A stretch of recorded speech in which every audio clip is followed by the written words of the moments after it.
Ma'am थोड़ा सा ये वेक्टर करें मैम, क्या ये चैप्टर बोरिंग है? बोरिंग नहीं है, बहुत इंटरेस्टिंग चैप्टर है। साइंस कभी बोरिंग हो सकती है क्या बेटा? है साइंस कभी बोरिंग नहीं हो सकती। तो आज, और हाँ एक दूसरी चीज मैं और ये भी बता देती हूँ कि आज एनटीपीसी की वैकेंसी का नोटिफिकेशन भी आपको देखने को मिला होगा ना, तो मैं रात को यूट्यूब पर 8 बजे इस नोटिफिकेशन को पूरा का पूरा एक्सप्लेन करने वाली हूँ कि कैसे कैसे क्या नोटिफिकेशन आया है, कैसे कैसे फॉर्म भरे जाएंगे। तो वो भी वैकेंसी हालांकि बहुत कम है, 11,500 के लमसम वैकेंसी है, उस पर भी हम बाद में बात करेंगे। चलो आओ अब स्टार्ट करते हैं, है ना। एनिमल किंगडम, ऐसे ही हम पढ़ेंगे प्लांट किंगडम, वहां पे हम प्लांट का क्लासिफिकेशन पढ़ेंगे, यहाँ पे हम एनिमल्स का क्लासिफिकेशन पढ़ते हैं। बेटा चैप्टर हम बाद में स्टार्ट करेंगे, पहले इस चैप्टर से पहले की थोड़ी सी बातें पढ़ेंगे जहां से एग्जाम में क्वेश्चन आते हैं। वैसे चैप्टर का नाम एनिमल किंगडम है, लेकिन सबसे पहले मैं आपको ये बता दूं कि क्लासिफिकेशन होता क्या है, किस तरीके से क्लासिफिकेशन किया गया था, इसके बारे में पढ़ना क्या कहलाता है। क्लासिफिकेशन, ये एनिमल किंगडम बना कैसे, पहले तो आपको ये पता होना चाहिए। क्लासिफिकेशन को हिंदी में कहते हैं वर्गीकरण। बेटा साइंस की वो ब्रांच जिसमें आप कंप्लीट क्लासिफिकेशन पढ़ते हो कि प्लांट्स को कहां रखा गया, फंगस को कहां रखा गया, ऐसे ही कॉकरोच को कहां रखा गया, एनिमल्स को कैसे क्लासिफाई किया गया, प्रोटिस्टा के अंदर किसको रखा गया, मोनेरा के अंदर किसको रखा गया। तो जब ये सारे के सारे किंगडम्स के बारे में पढ़ते हो, क्लासिफिकेशन के बारे में पढ़ते हो, तो वो जो ब्रांच बनती है उस ब्रांच को कहते हैं टेक्सोनॉमी। टेक्सोनॉमी, टेक्सोनॉमी क्या है? तो टेक्सोनॉमी एक ब्रांच है बेटा, जिस ब्रांच के अंदर आप किसके बारे में पढ़ते हो, क्लासिफिकेशन के बारे में पढ़ते हो। तो आप बताओगे कि to study about classification is known as taxonomy. वर्गीकरण के बारे में अध्ययन करना वर्गीकी विज्ञान कहलाता है या वर्गीकी कहलाता है। वो ब्रांच जिसके अंदर आप कंप्लीट क्लासिफिकेशन पढ़ते हो, कैसे हमसे अलग है प्लांट, कैसे हमसे बैक्टीरिया जीवाणु अलग है, बैक्टीरिया को कहां रखा गया, प्लांट को कहां रखा गया, कॉकरोच को कहां रखा गया। तो जब कंप्लीट क्लासिफिकेशन के बारे में डिटेल में स्टडी करते हो तो वो जो ब्रांच है उस ब्रांच को आप टेक्सोनॉमी कहते हो।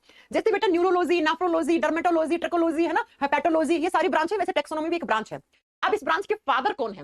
वो महान साइंटिस्ट जिन्होंने इस ब्रांच में सबसे पहले काम किया था, फादर ऑफ टेक्सोनॉमी लिखिएगा। इस वर्गीकी विज्ञान के जनक किसको माना गया है? वो महान साइंटिस्ट जिन्होंने टेक्सोनॉमी ब्रांच को बनाया सबसे पहले, वो है कार्ल लीनियस। कार्ल लीनियस वो महान साइंटिस्ट ने बेटा जिन्होंने टेक्सोनॉमी ब्रांच पे सबसे पहले काम किया। क्या काम किया हम अभी पढ़ाएंगे। ये दोनों क्वेश्चंस वनडे कॉम्पिटिटिव एग्जाम में बहुत बार आते हैं। परसों सीडीएस का पेपर हुआ था, मैं उसके क्वेश्चंस भी आपसे डिस्कस करने वाली हूं कल की क्लास में, है ना। चलो, तो फादर ऑफ टेक्सोनॉमी किसको माना गया है? वर्गीकी विज्ञान के जनक किनको माना गया है? कार्ल लीनियस को। मैम कार्ल लीनियस जी को ही फादर ऑफ टेक्सोनॉमी क्यों कहते हैं? हम वर्गीकरण के पिता, जनक क्यों मानते हैं? क्योंकि बेटा इन्होंने सबसे पहले इस धरती के ऊपर जितने भी सारे जीव थे जिनके अंदर जिंदगी थी, लाइफ थी, उनको दो कैटेगरी में डिवाइड कर दिया। इन्होंने दिया क्या दिया? कार्ल लीनियस जी ने टू किंगडम क्लासिफिकेशन दिया। कौन सा क्लासिफिकेशन दिया? To kingdom classification. हिंदी में लिखो द्विजगत वर्गीकरण। इन्होंने जितने भी लिविंग्स थे, जो सजीव थे, है ना, जिनमें जान थी, जो लिविंग्स होते हैं, जो सजीव होते हैं, उनको दो कैटेगरी में डिवाइड कर दिया, इसलिए इनको बोलते हैं द्विजगत वर्गीकरण के जनक। टू किंगडम क्लासिफिकेशन किसने दिया था? आप क्या बताओगे बेटा? कार्ल लीनियस जी ने दिया था। इसीलिए हम इनको फादर ऑफ टेक्सोनॉमी बोलते हैं। ये वो साइंटिस्ट हैं जिन्होंने सबसे पहले इस धरती पर जितने भी लिविंग्स थे उनके दो कैटेगरी में डिवाइड कर दिया। कौन कौन सा? एक किंगडम बना दिया जिसको बोलते हैं प्लांटे। प्लांटे यानी कि प्लांट्स, यानी कि पादप जगत, यहां पे प्लांट्स को रख दिया। और दूसरा एनिमल्स को डिवाइड कर दिया किसमें? एनिमिलिया किंगडम में। एनिमिलिया जिसको हम जंतु जगत कहते हैं। तो लिविंग्स को दो कैटेगरी में, दो भागों में बांटने वाले साइंटिस्ट थे कार्ल लीनियस। कार्ल लीनियस जी ने सबसे पहले प्लांटे और एनिमिलिया दो किंगडम बना दिया, दो जगत बना दिया। इसलिए हम इनको बोलते हैं फादर ऑफ टेक्सोनॉमी, वर्गीकी के जनक। कौन है? Karl Linnaeus. या आपसे पूछे द्विजगत वर्गीकरण के जनक कौन है, तब भी आपका आंसर क्या होगा? कार्ल लीनियस ही होगा। प्लांटे और एनिमिलिया दो किंगडम में डिवाइड कर दिया था। किसको कर दिया बेटा? आप बताओगे जितने भी लिविंग्स हैं, सजीव है, उनको। इसके बाद टू किंगडम क्लासिफिकेशन के बाद नेक्स्ट आया था बच्चों थ्री किंगडम क्लासिफिकेशन। एग्जाम में यहां से सारे के सारे क्वेश्चन बनते हैं बेटा। इसके बाद आया थ्री किंगडम क्लासिफिकेशन। जितने भी लिविंग्स थे उनको तीन कैटेगरी में डिवाइड कर दिया। तो लिखो त्रिजगत वर्गीकरण। त्रिजगत वर्गीकरण, थ्री किंगडम क्लासिफिकेशन का मतलब हो गया तीन जगत में बांट दिया। त्रिजगत वर्गीकरण, दो तो थे ही थे। कौन कौन से? प्लांटे और एनिमिलिया तो थे ही, तो लिख दो प्लांटे तो होगा, प्लांट वाला तो था ही था। दूसरा एनिमिलिया, एनिमिलिया भी ऐसा का ऐसा था, लेकिन तीसरा एक और किंगडम यहां ऐड कर दिया। किसने किया? अर्निस्ट हैकल ने। तो लिखो अर्निस्ट हैकल जी वो महान साइंटिस्ट जिन्होंने कार्ल लीनियस जी के बाद क्लासिफिकेशन को थोड़ा सा मॉडिफाई कर दिया और उस क्लासिफिकेशन में क्या बना दिया? तीसरा बना दिया एक और किंगडम। कौन सा? Protista, P for protista. तो प्लांटे एनिमिलिया यहां तक तो किसने दिया था? कार्ल लीनियस जी। अब कार्ल लीनियस जी के बाद तीसरे कौन से आगे थे? अर्निस्ट हैकल। हैकल जी ने, हैकल जी ने क्या किया? इन्होंने कहा एक तीसरा किंगडम और बनाओ जिसका नाम क्या रखा जाएगा? प्रोटिस्टा नाम रखा जाएगा। तो प्रोटिस्टा नाम किसने ऐड किया? आप क्या बताओगे? हैकल जी ने। और तीन में बांट दिया लिविंग्स को, इसलिए हम इनको बोलते हैं थ्री किंगडम क्लासिफिकेशन, त्रिजगत वर्गीकरण। तो टू किंगडम किसने दिया? कार्ल लीनियस जी ने। थ्री किंगडम किसने दिया? आप बताओगे? हैकल जी ने। और हैकल जी ने कौन सा फाइलम यहां पे ऐड किया? कौन सा किंगडम ऐड किया? प्रोटिस्टा ऐड किया। प्रोटिस्टा ऐड किया। अब इसके बाद आया फोर किंगडम क्लासिफिकेशन। थ्री के बाद कौन सा आया? Four kingdom classification. 4 जगत में बांट दिया गया, 4 किंगडम क्लासिफिकेशन। ये किसने दिया था? कॉपलैंड जी ने। कॉपलैंड, ये साइंटिस्ट के नाम आपको याद रखने हैं, ठीक है। 4 जगत वर्गीकरण, 4 जगत वर्गीकरण, जितने भी लिविंग्स थे उनको 4 कैटेगरी में डिवाइड कर दिया। भाई 3 तो थी ना, कौन कौन सी? प्लांटेई, एनिमेलिया, प्रोटिस्टा, यहां तक तो हैकल ने दिया था। अब 4th आके मोनेरा ऐड कर दिया यहां पे, किसने? कॉपलैंड ने। तो लिखो किसने दिया था 4 किंगडम क्लासिफिकेशन? कॉपलैंड नाम के साइंटिस्ट ने। और कॉपलैंड जी ने कौन सा ऐड कर दिया? तो पहले उन तीनों के नाम लिखो। मैम प्लांटेई तो पादप जगत तो ऐसा का ऐसा था, इसे छेड़ना ही नहीं था। दूसरा था एनिमेलिया, जंतु जगत भी ऐसा का ऐसा था मैम। और तीसरा जो प्रोटिस्टा ऐड किया गया था वो भी ऐसा का ऐसा था। मैं आगे पढ़ाऊंगी प्रोटिस्टा में किसको रखा गया है, मोनेरा में किसमें रखा गया है, क्या डिफरेंस है प्रोटिस्टा और मोनेरा में, पढ़ेंगे एक एक करके सारी चीजें। तो तीसरे नंबर पे था आपका प्रोटिस्टा। अब 4th पे क्या ऐड कर दिया? मोनेरा ऐड कर दिया। क्या ऐड कर दिया बच्चा? मोनेरा। तो लिख दो मोनेरा 4 नंबर पे, है ना। क्या? मोनेरा 4 नंबर पे आ गया। वंशिज कह रहे हैं कुछ समझ में नहीं आ रहा है। क्या समझ में नहीं आ रहा है? मैंने कहा भैया जितने भी लिविंग्स हैं उन सबको क्लासिफाई किया गया। अब जिस ब्रांच में किया गया उसको टैक्सोनॉमी कहते हैं। अब अलग अलग आपको पढ़ना तो पड़ेगा ना कि किसको कब कैसे बनाया गया ये किंगडम। एग्जाम में सीधे क्वेश्चन आते हैं बेटा। क्या क्या क्वेश्चन आते हैं कि किसने 2 किंगडम क्लासिफिकेशन दिया, तो आपका आंसर क्या होगा? ये होगा। अब इससे ज्यादा अगर ये भी समझ में नहीं आ रहा है तो आप साइंस पढ़ना छोड़ दीजिए। क्या नाम है आपका? विश्वास कैसा कुछ करके नाम था। अरे कुछ समझ में नहीं आ रहा है, क्या समझ में? अभी तो पढ़ाई नहीं, चैप्टर भी स्टार्ट नहीं किया। लेकिन मानिए फिर कल की क्लास तो आप बोलोगे मैम सब ऊपर से जा रहा है, क्योंकि ये बहुत टफ चैप्टर माना जाता है ये, है ना। और 3 किंगडम क्लासिफिकेशन में तीसरा ऐड कर दिया। 3 का मतलब 3 होता है, 2 पहले से था, तीसरा आके ऐड हो गया। कौन सा ऐड हो गया? प्रोटिस्टा। 4th में आपका प्लांटेई, एनिमेलिया, प्रोटिस्टा तो था ही, और 4th पे आके क्या ऐड हो गया? मोनेरा ऐड हो गया। मोनेरा ऐड हो गया, ठीक है। अब आया लास्ट किंगडम क्लासिफिकेशन, जिसको हम बोलते हैं 5 किंगडम क्लासिफिकेशन, जो आज तक चलता आ रहा है। हम किसको फॉलो करते हैं? हम 5 किंगडम क्लासिफिकेशन पढ़ते हैं। ये आज तक चलता रहा है बेटा, ये सबसे ज्यादा वैलिड क्लासिफिकेशन है, हम आज तक यही पढ़ रहे हैं। 5 जगत वर्गीकरण, 5 जगत में बांट दिया गया था। 4 तो ऊपर थे ही थे, ये चारों ऊपर थे, एक 5वां ऐड हो गया। और 5 किंगडम क्लासिफिकेशन आज तक का सबसे वैलिड क्लासिफिकेशन है। हम अभी भी कौन सा किंगडम क्लासिफिकेशन पढ़ते हैं? 5 किंगडम क्लासिफिकेशन पढ़ते हैं, ठीक है। तो लिखेंगे क्या? 5 किंगडम क्लासिफिकेशन के अंदर लिखो बेटा। आप बताओगे 4 तो किसने दिया था? RH व्हिटेकर ने। ये क्वेश्चन स्टार कर लो, बहुत सारे सरकारी नौकरियों के एग्जाम में पूछा हुआ क्वेश्चन है। कौन सा? RH व्हिटेकर जी ने। व्हिटेकर ने दिया 5 किंगडम क्लासिफिकेशन, और इन्होंने कहा कि भैया 4 तो थे ही, एक 5वां और ऐड कर दो। और 5वां कौन सा? फंगस, जहां पे कवक को रखा जाता है, वो रख दो आप।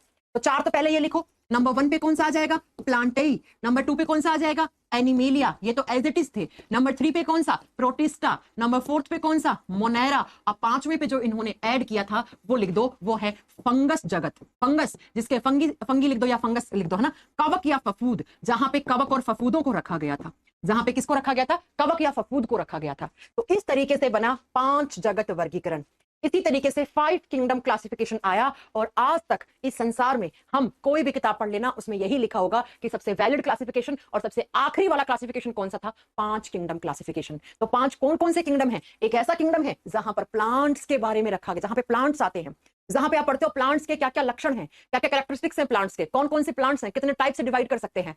जैसे आप देखो गुलाब का फूल है, वो गेंदे के फूल से तो अलग है ना। तो आप गेंदे का जो प्लांट, जो आपका पौधा है, वो गुलाब के पौधे से कैसे अलग है? कुछ ऐसे प्लांट होते हैं बेटा जिन पे फूल नहीं लगते, कुछ ऐसे होते हैं जिन पे फूल लगते हैं लेकिन फ्रूट फल नहीं लगते, कुछ ऐसे होते हैं जिन पे फूल फल सब लगते हैं। तो ये सारा कुछ आप प्लांटेई किंगडम में पढ़ते हो। ऐसे ही एनिमेलिया किंगडम में आप देखते हैं, क्या हम लोग छिपकली जैसे हैं? नहीं है ना। तो छिपकली लेकिन एनिमल किंगडम में आती है, लेकिन हम भी एनिमल किंगडम में आते हैं।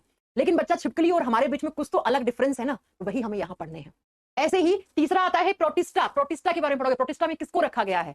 4th पे आता है मोनेरा। मोनेरा में किसको रखा गया है? और 5वें में फंगी, कवक या फफूद जगत। तो ये टोटल 5 जगत हैं। तो क्वेश्चन आता है कि 5 किंगडम क्लासिफिकेशन किसने दिया था, या सबसे आखिरी वाला क्लासिफिकेशन किसने दिया था? तो वो थे RH व्हिटेकर। और सबसे पहला क्लासिफिकेशन किसने दिया था? कार्ल लिनियस जी ने। इसीलिए हम कार्ल लिनियस जी को फादर ऑफ टैक्सोनॉमी, वर्गीकी विज्ञान के जनक ही मानते हैं। आप ये सारा पढ़ रहे हो तो आप कौन सी ब्रांच पढ़ रहे हो? आप पढ़ रहे हो बेटा टैक्सोनॉमी ब्रांच। आप टेक्सोनॉमी पढ़ने जा रहे हो, आप क्लासिफिकेशन के बारे में पढ़ने जा रहे हो, जिस क्लासिफिकेशन की शुरुआत कार्ल लिनियस जी ने की थी, जिस क्लासिफिकेशन की शुरुआत कार्ल लिनियस जी ने की थी। आगे बात समझ में, ये 5 बातें शायद आपको समझ में आ गई होंगी। अब आ गई है 5 किंगडम क्लासिफिकेशन। हमें अभी कौन सा पढ़ना है? Animal kingdom. लेकिन मैंने स्टार्ट नहीं किया अभी, क्योंकि उसको स्टार्ट करने से पहले कुछ बेसिक चीजें हैं वो आपको पता होनी चाहिए। मैं चाहती तो सीधा आके एनिमल किंगडम लिख देती बेटा। मैंने सबसे पहले आके तो यही लिखा ना कि हमारा चैप्टर का नाम क्या है, हमारे चैप्टर का नाम एनिमल किंगडम है। लेकिन मैंने कहा उससे पहले आपको कुछ बातें पता होना चाहिए कि एनिमल किंगडम आया कहां से। तो अब आप बता सकते हो एनिमल किंगडम कहां से आया? 2 किंगडम क्लासिफिकेशन से। इस धरती पर जितने भी लिविंग्स थे उनको 2 कैटेगरी में डिवाइड कर दिया, तो एक एनिमेलिया, एक एनिमल किंगडम बन गया। तो हमारा चैप्टर ये है, लेकिन इसको पढ़ने से पहले कुछ चीजें आपको पता होनी चाहिए बेटा। ठीक है, सीधा ही मैं आके एनिमल किंगडम पढ़ा देती तो आपको नहीं समझ में आती चीजें, इसलिए थोड़ा सा पढ़ाई पे ध्यान दीजिए, सब कुछ समझ में आएगा। और यकीन मानिए अगर आपको ये भी नहीं समझ में आ रहा तो अगले आने वाले 4-5 क्लास तो बहुत टफ लगने वाली है आपको, है ना। चलिए आइए, क्या कुछ चीजें पढ़नी है आपको क्लासिफिकेशन पढ़ने से पहले, बेसिक चीजें बता रही हूं मैं आपको, हो सकता है कुछ आपने कभी पढ़ी हो सकता है कुछ आपने कभी सुनी हो। बेटा इस धरती पे जितने भी लिविंग्स हैं, इन लिविंग्स को हम 2 कैटेगरी में डिवाइड करते हैं। इस धरती पे जो सजीव है, अब लिविंग्स क्या होते हैं वो तो आपको पता ही होगा ना, इंट्रोडक्शन वाली क्लास में पढ़ाया था। लिविंग्स क्या है, जिनमें रेस्पिरेशन हो, जिनमें डाइजेशन हो, जो रिप्रोड्यूस कर सकते हैं, वो लिविंग्स होते हैं, है ना। तो इन लिविंग्स को हम 2 कैटेगरी में डिवाइड करते हैं। नंबर 1 पे आते ही उनको बोलते हैं प्रोकैरियोट्स। ध्यान से सुनिएगा, प्रोकैरियोट्स। पहले सजीव कौन से होते हैं, जिनको हम प्रोकैरियोट्स कहते हैं, जिनको हम प्रोकैरियोट्स कहते हैं। और दूसरे होते हैं जिनको हम कहते हैं यूकैरियोट्स। Prokaryotes, eukaryotes. क्या होते हैं मैम प्रोकैरियोट्स और क्या होते हैं यूकैरियोट्स, क्योंकि ये नाम आपको आगे मिलने वाले हैं। अब मैं सीधा बता दूं, इस फाइल में प्रोकैरियोट्स आते हैं, इसमें यूकैरियोट्स आते हैं। आपको पता होना चाहिए प्रोकैरियोट्स क्या होते हैं, यूकैरियोट्स क्या होते हैं, है ना। इसलिए मैं सीधा नहीं पढ़ा सकती, सीधा तो किताबों में लिखा हुआ है, आप किताबों से पढ़ लेते, है ना। प्रोकैरियोट्स क्या होते हैं वो समझो बच्चा। ऐसे लिविंग्स जिनके अंदर प्रोकैरियोटिक टाइप की सेल्स हों, जिनके अंदर प्रोकैरियोटिक सेल पाई जाती है। हिंदी में लिखो, जिनके अंदर प्रोकेंद्रिकी कोशिका पाई जाती है।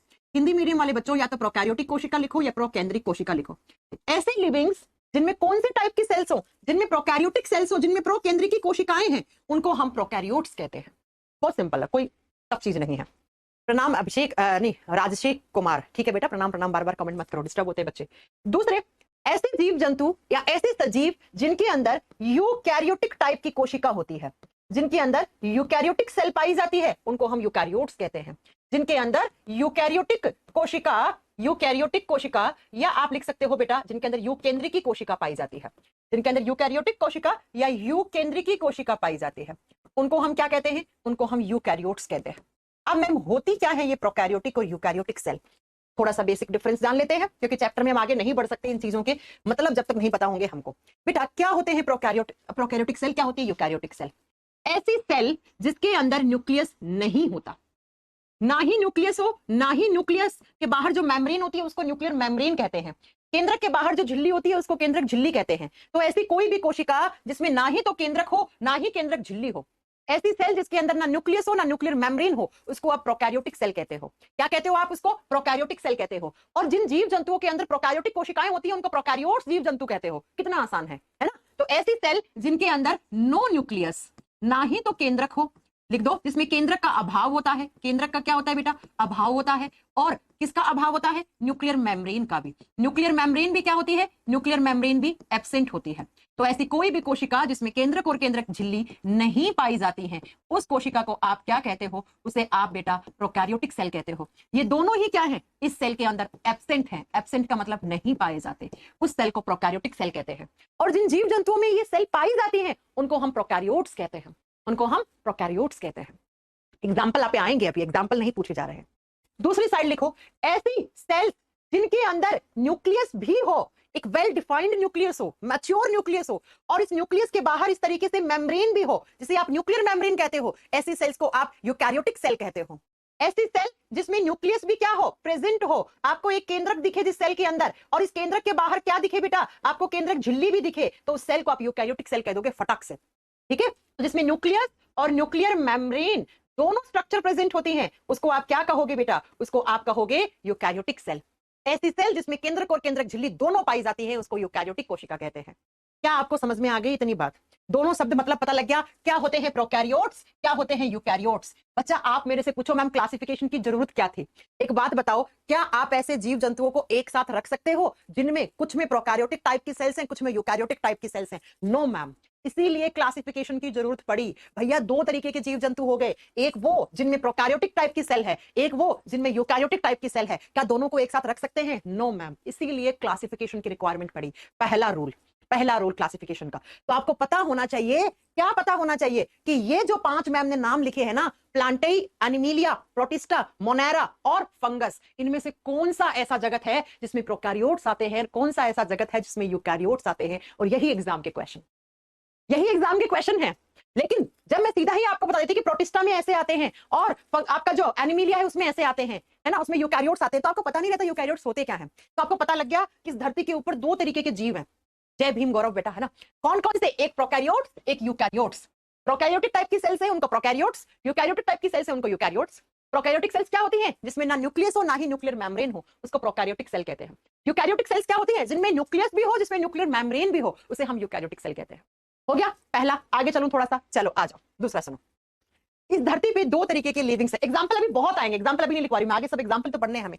दूसरा सुनो, इस धरती पे दो तरीके के लिविंग्स हैं, दो तरीके के सजीव हैं। कैसे कैसे मैम? चलो अभी बताते हैं। एक जिनको हम कहते हैं यूनिसेल्युलर, यूनिसेल्युलर ऑर्गेनिजम्स, एक कोशिकीय जीव। नाम से क्लियर है बेटा, ऐसे जीव जंतु जिनके अंदर एक ही कोशिका है उनको एक कोशिकीय जीव कहते हैं, जो सिंगल सेल से बने हैं, जो एक ही कोशिका से बने हैं। दूसरा मल्टी सेल्युलर, दूसरा कौन सा? मल्टी सेल्युलर ऑर्गेनिजम्स, हिंदी में बोलेंगे बहुकोशिकीय जीव। नाम से क्लियर है, बहुत सारी कोशिकाएं, बहुकोशिकीय जीव जंतु जिनमें बहुत सारे प्रकार की कोशिकाएं और बहुत सारी। एक बार फिर से सुनो बेटा, दो तरीके के जीव जंतु हैं इस धरती पे। देखो लिविंग्स ये भी है, लिविंग्स ये भी है, लिविंग्स प्रोकैरियोट्स भी होते हैं, लिविंग्स यूकैरियोट्स भी होते हैं। ये सब लिविंग्स है, हम लिविंग्स के बारे में ही पढ़ रहे हैं भाई। नॉन लिविंग थिंग्स का मुझे नहीं मतलब, ये प्रेस किसमें आती है, पंखा किसमें आता है, ये टीवी किसमें आता है, ये किसमें आता है, मुझे नहीं पता। हम सिर्फ लिविंग्स की बात करते हैं क्योंकि बायोलॉजी में हम पढ़ते ही लिविंग्स के बारे में है भैया, है ना। तो सुनो जरा, लिविंग्स दो टाइप के होते हैं, एक होते हैं यूनिसेलुलर, एक होते हैं मल्टी सेलुलर। एक कोशिकीय और बहुकोशिकीय। नाम से क्लियर है, ऐसा लिविंग जिसके अंदर सिंगल सेल हो, एक ही सेल हो, उसको आप सिंगल सेलुलर ऑर्गेनिज्म कहते हो। जीव जंतु तो ये भी है ना भाई, साइंस क्या कहती है, बायोलॉजी क्या कहती है, जिसमें सेल है वो लिविंग है। अब वो एक सेल है तो सिंगल सेलुलर हो गया, बहुत सारी सेल्स है तो मल्टी सेलुलर में आ गया। इसमें बहुत सारी सेल्स हो, मल्टी सेल का मतलब हो गया बेटा बहुत सारी कोशिकाएं हो। अरे हमारी नाक की सेल्स अलग होती हैं, आंख की अलग होती हैं, बालों की अलग होती हैं, लीवर की अलग होती है, ब्लड की अलग होती है ना। बहुत सारे टाइप की, बहुत सारी सेल्स, तो उनको हम मल्टी सेलुलर ऑर्गेनिजम्स कहते हैं, बहुकोशिकीय जीव कहते हैं। अब आप लोग मुझे बताओ, क्या मैं सिंगल सेलुलर और मल्टी सेलुलर ऑर्गेनिजम्स को एक साथ रख सकती हूँ? No ma'am. कैसे रख दोगे एक साथ? इनमें सिर्फ एक ही सेल है और इनमें तो बहुत सारी सेल्स हैं, से एक सेल्स की लेयर, फिर दूसरे सेल्स की लेयर, फिर तीसरी लेयर, तो क्या दोनों को एक साथ रखना सही है? नहीं मैम, इसीलिए क्लासिफिकेशन की जरूरत पड़ी। क्यों क्लासिफिकेशन की जरूरत पड़ी? मैम प्रोकैरियोट्स और यूकैरियोट्स दो तरीके के जीव होते हैं, एक साथ नहीं रख सकते, इसलिए क्लासिफिकेशन की रिक्वायरमेंट आई। यस। नेक्स्ट सुनो मैम, यूनिसेलुलर मल्टी सेलुलर, दो अलग अलग टाइप के जीव जंतु हैं, दोनों ही लिविंग है भैया। देखो ना ऊपर लिखा है मैम ने, लिविंग्स है, ये भी लिविंग है, ये भी लिविंग है, लेकिन इसमें एक सेल, इसमें बहुत सारी सेल है, लेकिन दोनों को एक साथ नहीं रख सकते, इसीलिए क्लासिफिकेशन की रिक्वायरमेंट आई। नेक्स्ट पॉइंट सुनो, तीसरा, क्लासिफिकेशन क्यों जरूरी था, दो पढ़ लिया। तीसरा सुनो, तीसरा आता है न्यूट्रिशन का मोड। न्यूट्रिशन क्या होता है बेटा? हिंदी में बोलते हैं पोषण। वो प्रोसेस जिसके द्वारा लिविंग्स अपना भोजन लेते हैं, जो भी खाना खाते हैं उस खाने से एनर्जी मिलती है, जिससे उनका पूरा का पूरा बॉडी काम करता है उस एनर्जी से, उसी प्रोसेस को न्यूट्रिशन कहते हैं। तो इस धरती पे दो तरीके के लिविंग्स थे। एक लिविंग्स थे जो अपना फूड अपने आप प्रिपेयर कर पा रहे थे, उनके न्यूट्रिशन के मोड को आप ऑटोट्रॉफिक मोड कह रहे थे। ऑटोट्रॉफिक का मतलब होता है स्वयं पोषी, यानी कि जो अपना लालन पोषण खुद से कर लेते हैं, जो अपना खाना खुद बना ले, खुद ही बना ले और उस खाने को खुद ही ब्रेक डाउन कर ले, उसे एनर्जी भी रिलीज करवा ले, जो अपना खाना खुद से बना ले, उस न्यूट्रिशन के मोड को ऑटोट्रॉफिक मोड कहते हैं। और ऐसे जीव जंतु ऑटोट्रॉप्स कहलाते हैं। क्या कहलाते हैं?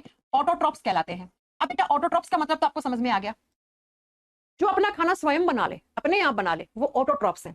और दूसरा, जो अपना खाना खुद नहीं बना सकते, वो क्या करते हैं? वो बेटा किसी दूसरे जीव जंतु पे डिपेंड करते हैं खाने के लिए, तो उनको हम परपोषी जीव जंतु कहते हैं, है ना। उनको हम हेटेरोट्रॉप्स कहते हैं, उनको हम हेटेरोट्रॉप्स कहते हैं। हेटेरोट्रॉप्स क्या हो गए? जो अपना फूड खुद से प्रिपेयर नहीं कर सकते। पर पोषी, पर का मतलब दूसरा, पोषी का मतलब पोषण, दूसरों से पोषण करने वाले। जैसे हम लोग क्या खाते हैं? हम लोग सब्जियां खाते हैं। सब्जियां कहां से मिलती है? प्लांट से। प्लांट क्या है? लिविंग है ना। ऐसे ही हम दूध पीते हैं, तो दूध किसका निकलता है? गाय भैंस का। तो गाय भैंस क्या? जानवर, वो भी लिविंग है। तो जो अपना फूड खुद से प्रिपेयर कर ले वो ऑटोट्रॉप्स है। जो अपना फूड खुद से प्रिपेयर नहीं कर सकते, किसी दूसरे जीव जंतु पे डिपेंड करते हैं, जैसे हम लोग प्लांट्स पे, गाय भैंस, घोड़ा, गाय भैंस, बकरी, जिसका भी दूध निकलता है ना, कुछ लोग होते हैं बकरी का दूध पीते हैं, कुछ लोग शेरनी का दूध पीते हैं ना, खूब पीते हैं बहुत सारे। कुछ हमारे आसाम में ऊंट का दूध की चाय चलती है बहुत, ऊंट मतलब ऊंटनी है ना, उसका दूध निकलता है। तो ये क्या है? दूसरे जीव जंतुओं पे आप डिपेंड कर रहे हो, तो उसको बोलते हैं हेटेरोट्रॉप्स। तो आप बताओ ऑटोट्रॉप्स और हेटेरोट्रॉप्स को एक साथ रख सकते थे क्या? नहीं रख सकते थे, इसीलिए क्लासिफिकेशन की रिक्वायरमेंट आई। तो बेटा ये जो आपका मैंने कुछ टर्म्स पढ़ाए ना, बस ये आगे आपको काम में आने वाले हैं। मैं आपको आगे चलकर ये नहीं पढ़ाने वाली हूं कि किस फाइलम में प्रोकैरियोट्स आते हैं, किसमें यूकैरियोट्स, एक बार बता दूंगी, बार बार रिपीट नहीं करूंगी मैं, इसलिए मैंने एक क्लास इनमें ही लगा दी। तो प्रोकैरियोट्स को अलग रखना पड़ेगा, हाँ जी मैम। यूकैरियोट्स को अलग रखना पड़ेगा, हाँ जी मैम। ऐसे ही यूनिसेलुलर को अलग रखना पड़ेगा, हाँ जी मैम। मल्टी सेलुलर को अलग रखना पड़ेगा, हाँ जी मैम। ऐसे ही ऑटोट्रॉप्स को अलग रखना पड़ेगा, हाँ जी। हेटेरोट्रॉप्स को अलग रखना पड़ेगा, हाँ जी। तभी तो क्लासिफिकेशन की रिक्वायरमेंट आई, तभी तो हम क्लासिफिकेशन पढ़ने जा रहे हैं। तो ये 5 किंगडम क्लासिफिकेशन के अंदर अब आपको पता होना चाहिए कैसे किसमें किसको रखते हैं। ठीक है, सबसे पहला आता है प्लांटाई। अब प्लांट किंगडम तो मैं अच्छे से आपको बोटनी में पढ़ाऊंगी डिटेल में, कम से कम 2 क्लास पढ़ेंगे उसके, उसे पढ़ना जरूरी नहीं है। यहाँ पे एनिमल किंगडम तो हमारा चैप्टर ही है, इसको तो हमें पढ़ना ही है आगे डिटेल में। तो हम यहाँ पे पढ़ेंगे कि प्रोटिस्टा में किसको रखा गया है, जहां से आपके एग्जाम में क्वेश्चन आते हैं। ठीक है, तो आप लिख लो। आप, मुझे पता है आप में से किसी को नहीं पता है, अगर मैं अभी आपसे पूछ लूं कि प्रोटिस्टा फाइलम में कैसे जीव जंतुओं को रखा गया है, आप नहीं बता पाओगे बेटा। बता सकते हो तो बताओ। अब प्लांट और एनिमल के बारे में नहीं पढ़ाऊंगे क्योंकि वो डिटेल में पढ़ना ही पढ़ना है। एनिमल किंगडम तो हमारा चैप्टर ही है बेटा, जिसके ऊपर हम 4 से 5 क्लास पढ़ने जा रहे हैं अभी। अब सुनो, प्रोटिस्टा में कौन आता है? प्रोटिस्टा में आते हैं यूनिसेलुलर। अब यूनिसेलुलर का मतलब तो आपको समझ में आ ही गया होगा, है ना। प्रोटिस्टा में कौन आते हैं? यूनिसेलुलर। और यूनिसेलुलर का मतलब हो गया एक कोशिकीय जीव जंतु। अब एक कोशिकीय तो है ये, साथ में बच्चा याद रखिएगा ये होते हैं यूकैरियोट्स। अब यूकैरियोट्स क्या होते हैं वो आपको पता होगा, पिछली स्लाइड में पढ़ाया था। तो आपसे क्या पूछेगा एग्जामिनर पूछेगा उस फाइलम का नाम बताओ जिसमें यूनिसेलुलर यूकैरियोट्स को रखा गया है, उस फाइलम का नाम बताओ। तो आप क्या बताओगे? प्रोटिस्टा फाइलम है। या तो क्वेश्चन बेटा ऐसे आएगा, देखो ऐसे, या क्वेश्चन ऐसे आएगा। ठीक है, लेकिन अगर आपका थ्योरी वाला पार्ट बहुत स्ट्रांग है तो क्वेश्चन कैसे ही आ जाए, मेरा ये मानना है। अब दूसरा सुनो, मोनेरा फाइलम में किसको रखा गया है? 4 नंबर पे मोनेरा। मोनेरा में किसको रखा गया है? मोनेरा में रखा गया है बेटा यूनिसेलुलर प्रोकैरियोट्स को। मोनेरा में किसको रखा गया है? इसमें भी जो जीव जंतु आते हैं वो यूनिसेलुलर होते हैं। एक कोशिकीय तो होंगे ही होंगे बेटा, लेकिन उनके अंदर जो सेल होगी वो किस टाइप की होगी? वो प्रोकैरियोटिक टाइप की होगी। इसलिए हम यहाँ पे जीव जंतुओं को रखते हैं, उनको प्रोकैरियोट्स बोलते हैं। उन्हें हम क्या बोलते हैं? प्रोकैरियोट्स बोलते हैं। तो अब ये क्वेश्चन आ गया एग्जाम में, तो आप आंसर कर पाओगे कि नहीं कर पाओगे? जी हाँ मैम, हम कर देंगे कि यूनिसेलुलर यूकैरियोट किसमें आए? प्रोटिस्टा में। यूनिसेलुलर प्रोकैरियोट्स किसमें आए? मोनेरा में। अब जो फंगी है 5वां किंगडम, उसमें कौन आते हैं? फंगी। फंगी का मतलब होता है कवक या फफूद। कवक या फफूद, है ना बेटा। जैसे आप मशरूम खाते हो मशरूम, तो मशरूम यहीं पे रखी गई है। अच्छा, एक यहाँ पे पॉइंट लिख देना स्टार लगा के, क्योंकि बहुत एग्जाम में आता है। जब आप फंगस के बारे में डिटेल में स्टडी करते हो तो वो कौन सी ब्रांच होती है? वो माइकोलॉजी होती है। Mycology is the branch in which we study about different kinds of fungus and their characteristics. Mycology वो शाखा है जिसके अंदर हम कवक और कवकों के प्रकार और कवकों के लक्षणों के बारे में अध्ययन करते हैं। ठीक है, हो गया। सुधीर कह रहे मैं बहुत लेट आया, कौन सा टॉपिक टीच कर रहे हो? बेटा एनिमल किंगडम चैप्टर चल रहा है। तो फंगस के क्या कैरेक्टर होने चाहिए? फंगस होते हैं यूकैरियोटिक मल्टीसेलुलर। लिखो, फंगस के कैरेक्टर्स लिखवा रही हूं आपको मैं। एक तो यूकैरियोटिक होते हैं, यानी कि यूकैरियोट्स हैं, यानी कि इनमें यूकैरियोटिक टाइप की सेल्स होती हैं। लिख दो, यूकैरियोट्स होते हैं फंगस। दूसरा आपको लिखना है, ये साथ में आपको लिखना है कि ये क्या होंगे? ये होते हैं बच्चा मल्टी सेलुलर। मल्टी सेलुलर, और मल्टी सेलुलर का मतलब क्या होता है? बहुकोशिकीय। और यहीं पे मैं आपको एक पॉइंट और ऐड कर देना चाहती हूं, इनका जो न्यूट्रिशन का मोड होता है वो होता है हेटेरोट्रॉप्स। यहां से क्वेश्चन आता है, इसलिए मैं आपको पढ़ा रही हूं इसको अलग से। ये हेटेरोट्रॉप्स होते हैं। हेटेरोट्रॉप्स का मतलब क्या होता है? परपोषी। ये दूसरे जीव जंतुओं से अपना पोषण करेंगे, लालन पोषण करेंगे, दूसरे जीव जंतुओं से अपना भोजन प्राप्त करते हैं, इसलिए ये हेटेरोट्रॉप्स हैं। और यहीं पे ब्रैकेट में लिख दो, इनके हेटेरोट्रॉप्स में भी कौन सा मोड होता है?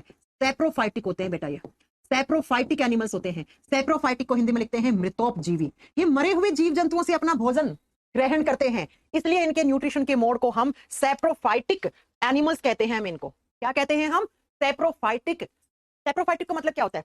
कहीं पर कोई पेड़ पौधा या कहीं पर कोई जानवर मर गया, मरने के बाद वो नीचे धरती में सड़ गया, गल गया, वहीं पर एक फंगस आके उग गया, तो वो फंगस किससे अपना भोजन लेगा? तो वो जो डिके बन गया था, जो नीचे जमीन के अंदर जो प्लांट या कोई जानवर मर गया था, उसी से अपना भोजन ग्रहण करेगा। तो इसी मोड को हम सैप्रोफाइटिक न्यूट्रिशन मोड कहते हैं। इसी को हम मृतोपजीवी से भोजन ग्रहण करने वाला। ऐसे ही आगे पढ़ोगे, एक सैंग्यूनोवोरस होते हैं, कुछ टर्म्स होते हैं इस चैप्टर में, बस सिर्फ आपको टर्म्स से ही एग्जाम में क्वेश्चन आते हैं। तो फंगस का जो न्यूट्रिशन का मोड है वो हेटेरोट्रॉप्स तो है ही, दूसरे जीव जंतुओं से भोजन तो ग्रहण करते ही हैं, लेकिन वो दूसरे जीव जंतु कैसे होने चाहिए? मरे हुए होने चाहिए, डेड होने चाहिए। डेड का मतलब मृत बॉडी होनी चाहिए उनकी, मरे हुए जीव जंतु होने चाहिए। 3 हो गए। कौन कौन से फाइलम में किसको रखा गया बता दो कि प्रोटिस्टा में कैसे आते हैं, मोनेरा में कैसे आते हैं, फंगस में कैसे आते हैं। क्लियर हो गया। अब प्लांटेई में किसको रखते हैं? प्लांट्स को रखते हैं। तो प्लांट्स में आपको तब पढ़ाऊंगी प्लांट किंगडम, तब आपको मैं बोटनी पढ़ाऊंगी, क्योंकि बोटनी को बोलते हैं वनस्पति विज्ञान। वनस्पति विज्ञान में हम प्लांट्स के बारे में ही पढ़ते हैं, वहां पे plant hormones, plant disease, plant classification, वही सब कुछ तो पढ़ना है। अब हमारा चैप्टर स्टार्ट होता है, कौन सा बच्चा? Animal kingdom. एनिमल किंगडम, अब हमारा चैप्टर स्टार्ट होता है। ये पूरा मैंने आपको इसके पीछे की कहानी बताई कि भैया ये एनिमल किंगडम बना कहां से, हम कौन सा किंगडम पढ़ने जा रहे हैं, एनिमीलिया किंगडम या एनिमल किंगडम, कैसे लिख दो आप। अब बच्चों अगर मैं आपको नहीं पढ़ाती इतनी चीज, तो क्या आपको चीजें समझ में आती कि एनिमल किंगडम कहां से आया, ये जंतु जगत कहां से आया? आपको नहीं आता समझ में। अब इसमें क्या आते हैं वो सुन लो। एनिमल्स के क्या कैरेक्टर्स होते हैं? एनिमल्स कौन होते हैं? जिनके अंदर यूकैरियोटिक सेल्स हो। जिनके अंदर कौन से प्रकार की सेल्स हो? यूकैरियोटिक कोशिकाएं हैं। हम लोग एनिमल हैं, गाय भैंस घोड़ा बकरी, आपका मच्छर भी जंतु है, ठीक है। कॉकरोच, लीच जिसको आप जोंक बोलते हो, है ना, ये सब क्या है? ये यूकैरियोट्स हैं, यूकैरियोटिक कोशिका वाले होते हैं। दूसरा इनका कैरेक्टर क्या होते हैं? ये मल्टी सेलुलर है बेटा। हम सब क्या हैं? हम मल्टी सेलुलर हैं, हम बहुकोशिकीय जीव जंतु हैं। हमारे बॉडी में बहुत सारी सेल्स हैं। गाय भैंस घोड़ा बकरी कुत्ता बिल्ली जानवर बंदर मच्छर केकड़ा कॉकरोच केचुआ सांप छिपकली मेंढक, ये सब यूकैरियोटिक सेल्स वाले और मल्टी सेल्युलर ऑर्गेनिजम्स होते हैं, बहुकोशिकीय जीव जंतु होते हैं। तो बहुकोशिकीय जंतु होंगे, यूकैरियोट्स होंगे, यूकैरियोटिक सेल वाले होंगे, और साथ में हेटेरोट्रॉप्स होंगे। अब हेटेरोट्रॉप्स का मतलब क्या हो गया बेटा? हेटेरोट्रॉप्स का मतलब हो गया जो अपना खाना खुद नहीं बना पाएंगे शरीर के अंदर, भोजन के लिए किसी दूसरे जीव जंतु पे डिपेंड करेंगे। तो ये तीनों कैरेक्टर जिसके अंदर हैं, ये तीनों लक्षण जिसमें हैं, वही एनिमल है, वही जंतु है। और उसको किस जगत में रखा जाएगा? जंतु जगत में ही रखा जाएगा। सवाल क्या होते हैं वो बात की बात अभी नहीं। आई बात समझ में? अब आपने ऐसे पूछा प्लांट्स कैसे अलग है? अरे मैंने माना प्लांट में भी यूकैरियोटिक सेल होती है, मैंने माना प्लांट में भी मल्टी सेलुलर ऑर्गेनिजम्स होते हैं, लेकिन मैंने ये नहीं माना प्लांट तो ऑटोट्रॉफ्स होते हैं। प्लांट तो अपना खाना खुद बनाते हैं, फोटोसिंथेसिस करते हैं। तो प्लांट को यहां रख सकते थे क्या? नो मैम, नहीं रख सकते थे। इसीलिए तो प्लांट का एक अलग से किंगडम ही बना दिया, प्लांटेई किंगडम, है ना। इसलिए प्लांट हो गए, देखो प्लांट क्या, यूकैरियोट्स, मल्टी सेलुलर, ऑटोट्रॉफ्स, इसलिए प्लांट हमसे अलग। और प्रोटिस्टा और ये तीनों तो हमसे वैसे ही अलग हो गए, आपको समझ में ही आ गया। ये क्यों? ये यूनिसेलुलर है, यूकैरियोट्स हैं, अलग रखना पड़ता है इनको। ये यूनिसेलुलर प्रोकैरियोट्स हैं, अलग करना पड़ा इन्हें। ये यूकैरियोट्स और मल्टी सेलुलर है, लेकिन इनके न्यूट्रिशन का मोड कैसा है? सेप्रोफाइटिक, मरे हुए जीव जंतुओं से भोजन ग्रहण करते हैं, इसलिए इनको भी अलग रखना पड़ा। जबकि हम लोग क्या हैं? हम लोग यूकैरियोट्स, मल्टी सेलुलर और हेटेरोट्रॉप्स है ना, ठीक है। तो हम कौन सा किंगडम पढ़ने जा रहे हैं? हम एनिमल किंगडम, जंतु जगत। जंतु वही है जिसके अंदर ये तीनों लक्षण है, लेकिन जंतु बहुत सारे टाइप के हैं। क्या हम और कॉकरोच दोनों सेम है? नहीं ना। क्या कॉकरोच केचुआ आपस में सेम है? नहीं। क्या कॉकरोच मच्छर आपस में सेम है? नहीं। तो मैम एनिमल किंगडम को आगे क्लासिफाई करना पड़ेगा, तो चलिए फिर वही पढ़ते हैं। तो इसी एनिमल किंगडम को कितने फाइलम में डिवाइड कर दिया गया? 11 फाइलम में। जिस सीक्वेंस में नाम लिख रही हूं उसी सीक्वेंस में आपको याद करने हैं, ठीक है। तो लिखिए जरा, क्या कि एनिमल किंगडम को 11 फाइलम में डिवाइड करा जाता है। अरे देखे नहीं क्या आपने प्रीवियस ईयर के क्वेश्चन? केंचुए के फाइलम का नाम बताओ, कॉकरोच के फाइलम का नाम बताओ, मच्छर मक्खी किस फाइलम में आती है? नहीं पढ़ा क्या आपने ये सब? हाँ, कटल फिश किस फाइलम में आती है? जेली फिश किस फाइलम में आती है? नहीं पढ़ा आपने? कोई बात नहीं, आप पढ़ाएंगे आपको। जंतु जगत जो पूरा का पूरा जंतु जगत है, उसको आपने 11 फाइलम में डिवाइड कर दिया। Animal kingdom is divided into 11 phylums. कितने फाइलम में? 11 फाइलम में। लिख दो, जंतु जगत को 11 संघों में बांटा गया है बेटा, 11 संघ है ये, 11 फाइलम में डिवाइड किया गया है। जिस सीक्वेंस में मैं लिख रही हूं उसी सीक्वेंस में आपको नाम याद करने हैं। मैम इस चैप्टर में बहुत डाउट है। नहीं रहेंगे डाउट, आप पढ़ के तो देखिए एक बार, आप पढ़ के तो देखिए एक बार, आपको बिल्कुल डाउट नहीं आएगा। चलो लिखो कौन कौन से 11 फाइलम। सबसे पहला पोरीफेरा। बेटा मैं फिर से रिपीट कर रही हूं, जहां पे मैं जिस नंबर को लिख रही हूं आपको उसी नंबर पे याद करना है। पोरीफेरा, पोरीफेरा सेम नाम हिंदी में है। पहला फाइलम हम पढ़ेंगे पोरीफेरा के क्या क्या लक्षण हैं, इसमें किस किस को रखा गया है, यही तो पढ़ना है हमें। पोरीफेरा के एग्जाम्पल पढ़ने हैं आपको, ठीक है। दूसरा आता है निडीरिया। सी से लिखा जाता है, प्रोनाउंस करते हैं तो एन से किया जाता है, निडीरिया, ठीक है। नंबर 2 पे लिखो निडीरिया, निडीरिया। नंबर 3 पे लिखो टीनोफोरा। अगेन लिखा जाएगा सी से, लेकिन प्रोनाउंस करते हैं तो हम टी से, टीनोफोरा, टीनोफोरा फाइलम। लगे हो कांटे सूल हो जिनके शरीर पे, इकाइनो डर्मेटा, इकाइनो डर्मेटा। 10 पे लिखो हेमिकोर्डेटा, हेमिकोर्डेटा। हिंदी में सेम नाम रहेगा बेटा, हिंदी में जो भी नाम अलग होगा हम आपको बता देंगे, हेमिकोर्डेटा। और लास्ट 11वां लिखो कॉर्डेटा। ये रहा आपका कंप्लीट एनिमल किंगडम का क्लासिफिकेशन, कॉर्डेटा। ये लो, 11 संघों में बटा हुआ आपका एनिमल किंगडम। मैं एक बार फिर से आपको 11 के 11 के नाम याद करवा रही हूं, इसी सीक्वेंस में आपको याद रखने हैं। नंबर 1 पे आता है पोरीफेरा, नंबर 2 पे निडीरिया, नंबर 3 पे टीनोफोरा, नंबर 4 पे प्लेटी हेलमिंथीस, नंबर 5 पे निमेटोडा या एस्के हेलमिंथीस, नंबर 6 पे एनिलिडा, नंबर 7 पे मोलस्का, नंबर 8 पे आर्थ्रोपोडा, नंबर 9 पे काइनोडर्मेटा, नंबर 10 पे हेमिकोर्डेटा, नंबर 11 पे कॉर्डेटा। ये लो विष्णु बेटा, फूड पाइप की लेंथ 25 सेंटीमीटर होती है, तो पढ़ा चुके हैं आपको। हाँ, हम क्लास 9th में अंजू मैडम से पढ़े थे, तब मन से नहीं पढ़े, अब मन से पढ़ रहे हैं। अच्छा, जस्सी गिल कह रहे हैं पता लग गया 11 के 11 फाइलम में। चलो अब 2 क्वेश्चन आज की क्लास में करवा जाती हूँ। इन 11 में से लार्जेस्ट फाइलम कौन सा है, एग्जाम में क्वेश्चन आते हैं। लिखो, it is the largest phylum. यह जंतु जगत का सबसे बड़ा संघ है। ये largest phylum of animal kingdom. देखा है ना प्रीवियस ईयर के क्वेश्चन में, मैंने कहा ना मुझे तो क्वेश्चंस उंगलियों पे याद है कैसे क्वेश्चन आते हैं चैप्टर से। आपको याद करना है, मुझे थोड़ा ना याद करना है। देखो, सबसे बड़ा संघ है ये, सबसे बड़ा संघ इस जगत का, जंतु जगत का। इसमें सबसे ज्यादा एनिमल्स रखे गए हैं। यहीं पे आते हैं आपके मक्खी, मच्छर, केकड़ा, सब यहीं पे आते हैं। ऐसे ही मोलस्का के आगे लिखो सेकंड लार्जेस्ट। ये दूसरे स्थान पे सबसे बड़ा संघ है। ये कौन से स्थान पे, दूसरे स्थान पर सबसे बड़ा संघ है। ये दोनों क्वेश्चन आप पिछले एग्जाम के पेपर के क्वेश्चंस आपको देखने को मिलेंगे। मैम ये चैप्टर हार्ड लगता है, नहीं है हार्ड बेटा। आप लोगों ने एक साइकोलॉजी सेट कर रखी है कि ये चैप्टर हार्ड है। मुझे क्यों नहीं लगता हार्ड पढ़ाने में? हाँ ये बताओ, कभी सोचा है कि मैम को क्यों नहीं लगता? मैम तो कह रही बहुत ईजी है। मैं तो ये कह रही हूँ आप मेरे से पूछो, आप मेरे से पढ़ो, आपको ईजी लगेगा। नहीं है हार्ड, कुछ नहीं है। और अगर जिसको हार्ड लगता ना, उसके लिए मेरे पास सॉल्यूशन है। जो मैं 15 से 20 क्वेश्चन बताऊंगी वही आते हैं एग्जाम में, वही लिख लो कॉपी में। वो तो याद करने पड़ेगा, इतना तो करना पड़ेगा ना। ठीक है, तो ये आपका एनिमल किंगडम को हमने 11 फाइलम में डिवाइड कर दिया। 11 के 11 के नाम है। आपका आज का होमवर्क क्या है, ये 11 के 11 इसी सीक्वेंस में याद करना, क्योंकि इसी सीक्वेंस में रखे गए और इसी सीक्वेंस में मैं पढ़ाऊंगी आपको। कल हम ये 3 पढ़ लेंगे, एक क्लास में ये 3, फिर एक क्लास में ये 3, फिर एक क्लास में ये 3, फिर एक क्लास में ये, क्योंकि ये बड़ा है ना कोडेटा, ये बड़ा है। ठीक है, तो कम से कम 4 क्लास लगेंगी और इस चैप्टर को पढ़ाने में। ये आपकी आज की क्लास बेटा। कल हम स्टार्ट करेंगे फर्स्ट फाइलम को, पोरीफेरा फाइलम को। मैं फिर से बता रही हूं, जिनको टफ लग रहा है, जिन क्वेश्चन, जिन लाइन के आगे स्टार लगा रही हूं, वो क्वेश्चन मत छोड़ देना। ये ऐसा चैप्टर है जिससे क्वेश्चन आएगा ही आएगा। इस धरती का कोई ऐसा पेपर नहीं जिससे इस चैप्टर से क्वेश्चन नहीं आए।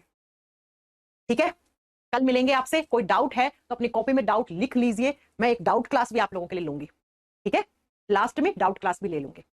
4 क्लास तो और लगेंगे इस चैप्टर को पढ़ने में मिनिमम। चलिए फिर बच्चों, मिलते हैं आपसे कल की क्लास में। जी हाँ, कल आपकी इसी टाइमिंग पे क्लास होगी 4 से 5। किसी दिन अगर 4 से 5 कोई प्रॉब्लम आती है तो रात को 9 से 10 में क्लास होती है, बाकी क्लास होती ही होती।